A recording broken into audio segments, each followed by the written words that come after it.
Hey guys, how's it going? Doing a quick video here. Had a request. Somebody asked about how to adjust their bike because they don't fit on it very well. So there's a couple quick things I wanted to show you guys. Some of them are pretty simple, so I'll go over them with you, and hopefully you can get your bike set up so they fit you better. So this would apply to pit bikes, and sometimes ATVs also have similar things that you can do to them. So the first thing is to adjust the adjustments that are already on the bike, so you don't really need to buy anything to do it. First step would be to adjust the shock, and almost all pit bikes and ATVs now have an adjustable shock. Some of the older ones don't, but almost all of them do, and there's two kinds. The first kind that's most common, well, depends what bike you have, but you see this often on ATVs too. But this is the shock that you'll see a lot. So this is your adjustment down here. There's like a tab here that rides on these grooves. What you'll need to do, sometimes if it's been sitting a while, this is locked on pretty good, but you need to turn this collar here. So this part's stationary, won't move, but this collar that the spring rests on will adjust. And as you adjust it, you can adjust it from here, which would be your shortest seat height setting, the whole way over to the highest point, which would be your highest seat height setting. So these don't always have the hugest effect, and sometimes you can actually grab like the whole shock here and turn it, but like on this one it's a little hard. So I use just the channel locks here. Make sure you're grabbing a hold of the collar, not the shock. You can grab it. It does take a little force sometimes, and as you rotate it, you'll see it hops up and then drops in. So right there, we've gone the whole way around. Started, well, there. Sorry. Started on this low point here, and it hopped up, and now sitting on the highest here. So that's the highest setting for this style shock that this seat will go to. The other style you'll see would be a threaded adjuster, and usually it's on the bottom of the shock down here, but on this style, this is external reservoir. This is a bit nicer of a pit bike. It's the Pitster Pro 140. They're nice. If you can get your hands on one, they're sweet bikes. So, but anyhow, this has an adjustable reservoir. So they put the threaded adjustment up on top. You can see it here. Let's see. All right, so there you can see the thread. So you can go up. On this one, you can go up, I don't know, another 3/4 of an inch, and down 3/4 of an inch. So it's right in the middle. Sometimes these can be a pain to move too. You want to get a screwdriver into that notch,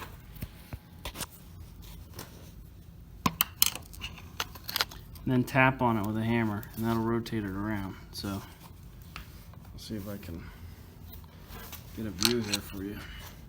Alright, so you want to get your screwdriver in the top one. Make sure you're following the threads to loosen them, and tap on it. You probably want to spray some like WD-40 on something.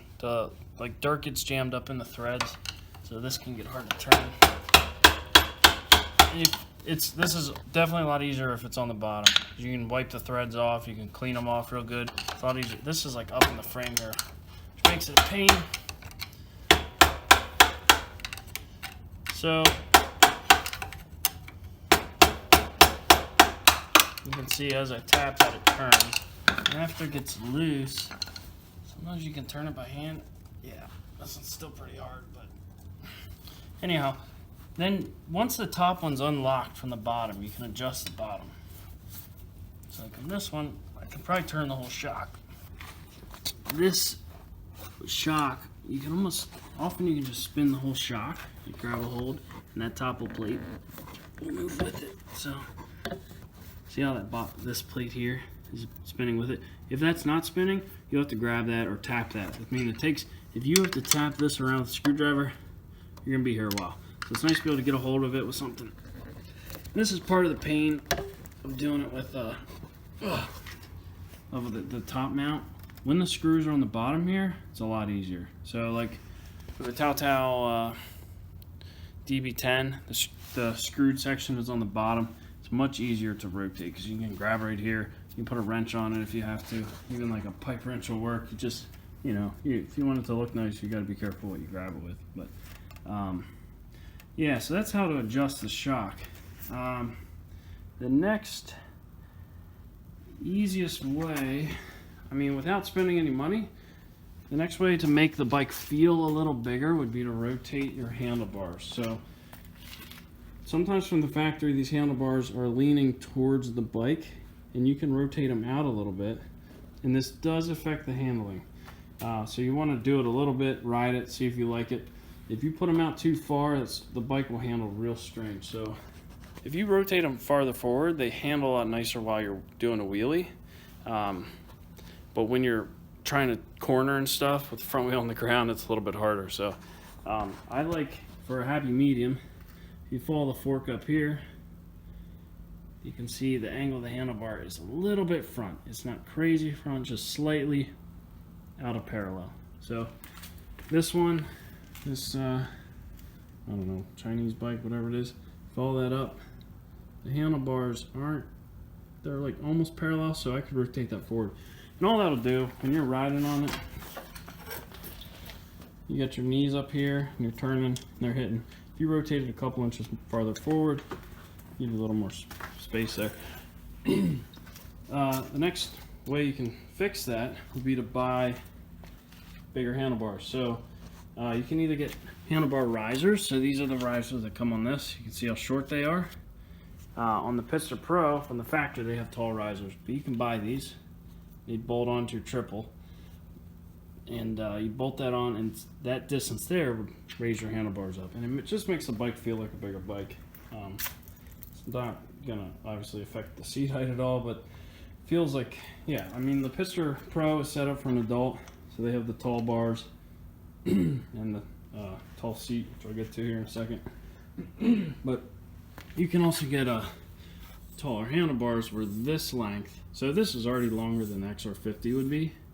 This length you can buy, you know, a fair amount bigger, so it fits a taller rider. So they're not too expensive. I'll put a link in the notes. So the last thing I would suggest that's cheap and quick, an easy modification would be the seat.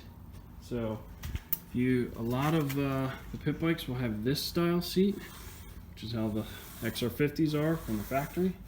It has a nice curve in it. It's only about 3 inches thick. Because XR50 is designed for a child, and that gets their feet a little closer to the ground. But you can see here on the Pitster Pro, they have a tall seat. This is much bigger, more like 6 inches here. So, I mean, I have a tall seat here.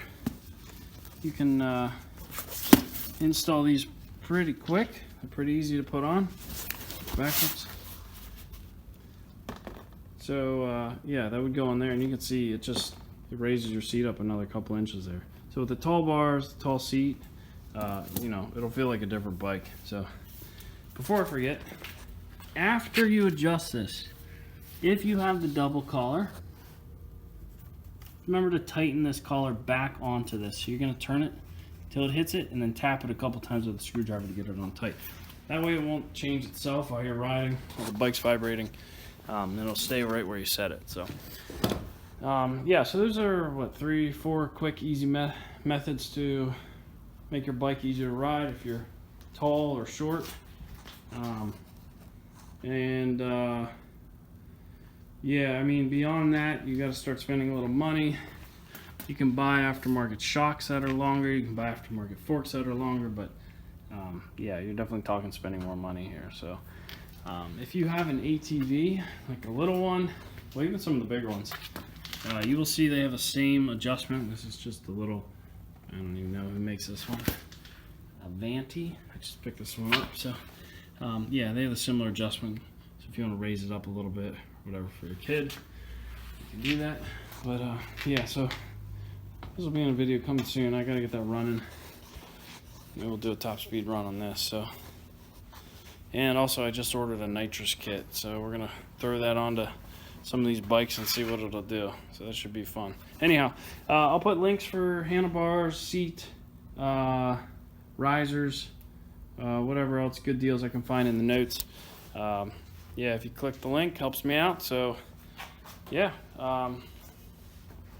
well, it doesn't help me out to click the link. It helps me out if you click the link and purchase it. But if you find a better deal, definitely buy it there, but let me know so we can pass the good deals along. So anyhow, if you guys have any other video requests too, let me know. Be happy to do them if I can. And yeah, have a good day.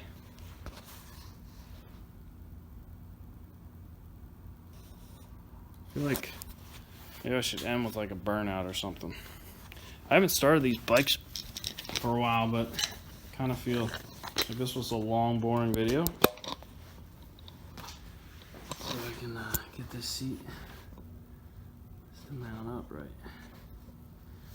Boy, it's pretty late out here, and this bike is loud, but why not?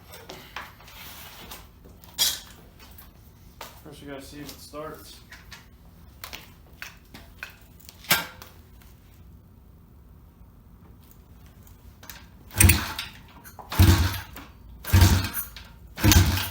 So yeah, this is the Pitster Pro 140. Try to choke. Maybe that'll help.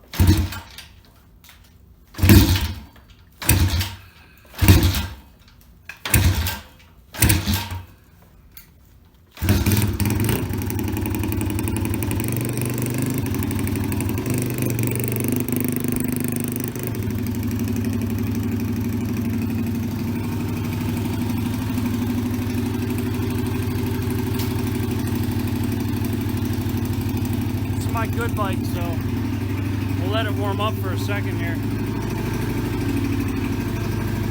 Pretty loud, but yeah, this is a Pitster Pro 140. Oh well, I don't feel like being out here all night. Let's just do it.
That was a brand new tire, but